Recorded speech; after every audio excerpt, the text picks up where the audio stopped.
नमस्कार छात्रों, मैं डॉक्टर सुमन ढाका सह आचार्य राजकीय कन्या महाविद्यालय चोमू। अपनी पहली क्लास में हम लोगों ने हिंदी साहित्य के इतिहास का अध्ययन किया था और यह विवेचना की थी कि हिंदी साहित्य का इतिहास 4 कालखंडों में विभाजित है। चूँकि आप प्रथम वर्ष में हैं तो आपको अभी आदिकाल और मध्यकाल का अध्ययन करवाया जाएगा। आज हम आदिकाल के साहित्य का परिचय पढ़ते हैं।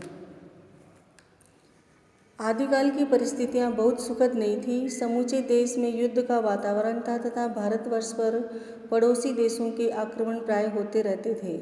भले ही उन आक्रमणों को यथाशक्ति रोकने का प्रयास किया गया हो, किंतु परस्पर लड़ने वाले देशी राजाओं ने इन हमलों से देश की रक्षा नहीं की। परिणाम स्वरूप समाज में निराशा का सघन अंधकार व्याप्त होता गया और हिंदी का आरंभिक साहित्य भी उसी से प्रेरित होकर लिखा गया। हाँ, इतना अवश्य कि नैतिक बल का संचार धर्म संप्रदाय के रचनाशील गुरुओं ने अवश्य किया। आदिकाल में प्रमुख रूप से 4 प्रकार की काव्य रचनाएं देखने को मिलती हैं। पहले प्रकार की रचनाएं वे हैं जिन्हें जैन, सिद्ध, बौद्ध तथा नाथ आदि संप्रदाय वालों ने लिखा है। ये रचनाएं प्राय प्राकृत और अपभ्रंश में मिलती हैं। दूसरी वे हैं जो राजाओं के दरबार में रहने वाले कवियों द्वारा रची गई। इन रचनाओं में आश्रयदाता राजाओं की वंशावली का विरुद्ध गायन है या फिर युद्ध भूमि में अपने आश्रयदाता राजाओं के उत्साह का वर्णन है। इन रचनाओं में युद्धों का सजीव वर्णन भी है। ये रचनाएं प्राय डिंगल और अपभ्रंश भाषा में लिखी गई हैं। तीसरी वे रचनाएं हैं जिन्हें हम सामान्य बोलचाल की भाषा में लिखी गई तथा कहीं कहीं ब्रज और खड़ी बोली में के रंग में रंगी हुई रचनाएं कह सकते हैं। अमीर खुसरो की रचनाएं विशेषकर पहेलियाँ और मुकरियाँ आदि इसी श्रेणी में आती हैं।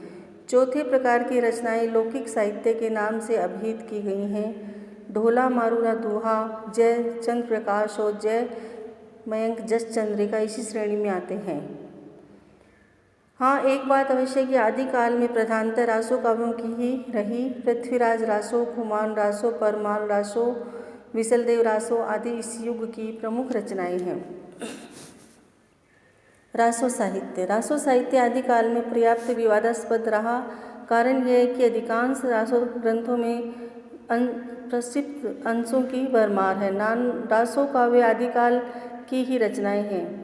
सभी हिंदी साहित्य के इतिहास लेखकों ने इन्हें महत्व दिया है। प्रमुख जो रासो काव्य हैं वो निम्न हैं।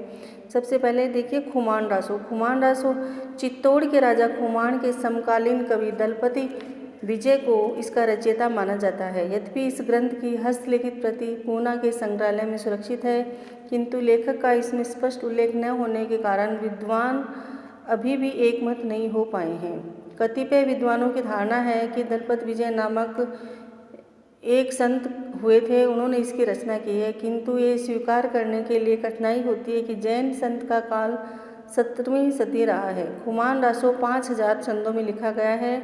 इसमें नायिका भेद, ऋतु वर्णन, वीर और श्रृंगार रस का सुंदर परिपाक देखने को मिलता है। इसमें जो वस्तु वर्णन है वह अत्यंत आकर्षक और रमणीय है। इसकी भाषा राजस्थानी हिंदी तथा इसमें प्रमुख रूप से कवित्त, सवैया और दोहा छंद का प्रयोग हुआ है।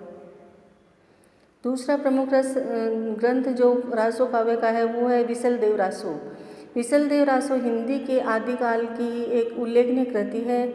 इसके रचयिता नरपति नालय है। इसकी रचना तिथि 1155 ईस्वी मानी गई है। अधिकांश रासो ग्रंथों की भांति इस ग्रंथ के रचयिता और रचना काल के विषय में विद्वान एकमत नहीं हैं। इसमें अजमेर के चौहान राजा विसलदेव तृतीय तथा भोज परमार की पुत्री राजमती का विवाह, वियोग और अंततः पुनर्मिलन वर्णित है। प्रकृति वर्णन, बारहमासा वर्णन और भाव सौंदर्य की दृष्टि से यह एक विशिष्ट रचना है। श्रृंगार रस के दोनों पक्षों का इसमें मार्मिक चित्रण देखने को मिलता है।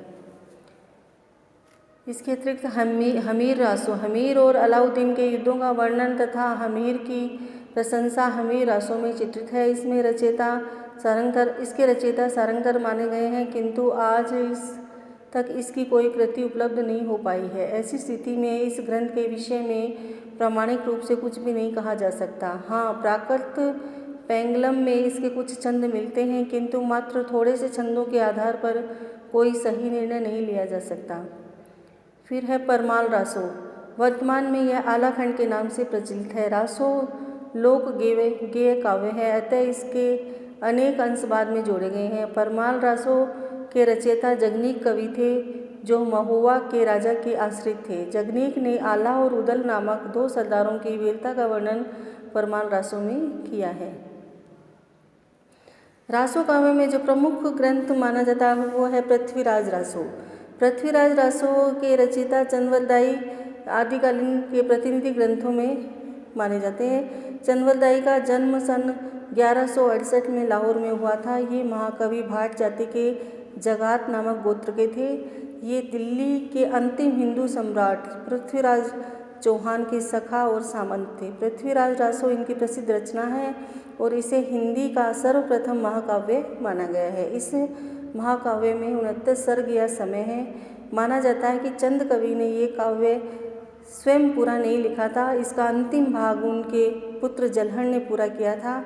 आज बहुत से विद्वान इसे अप्रमाणिक मानते हैं और बहुत से प्रमाणिक मानते हैं। इस ग्रंथ की महत्ता इसलिए है कि ये तत्कालीन राष्ट्रीय आदर्शों का चित्र प्रस्तुत करता है। चंद ने सुख और सुखी के संवाद के रूप में इस काव्य को लिखा है। उस समय में प्रचलित लगभग सभी छंदों का प्रयोग इस काव्य में किया गया है। चंद ने अपने पूर्ववर्ती कवियों के प्रति भी आदर व्यक्त किया है। भाषा शिल्प की दृष्टि से विचार करें तो इसकी भाषा डिंगल है। वस्तुतः रासो की भाषा प्राचीन हिंदी का प्रामाणिक रूप प्रस्तुत करती है। अप्रस्तुत योजनाओं की दृष्टि से भी पृथ्वीराज रासो एक समृद्ध काव्य है। जहाँ तक छंद प्रयोग का प्रश्न है, कवि चंद इस क्षेत्र के सम्राट प्रतीत होते हैं। डॉक्टर नामवर सिंह ने लिखा है कि रासो के अंतर्गत भाव भंगिमा के साथ भाषा दनादन के छंदों में गति धारण करती है। विशेषता यह है कि बल खाती नदी में बहते हुए चित्त को कोई मोड़ नहीं खटकता। छंद परिवर्तन के प्रवाह में सहज आत्मविस्मृति का ऐसा सुख अन्यत्र नहीं मिलता।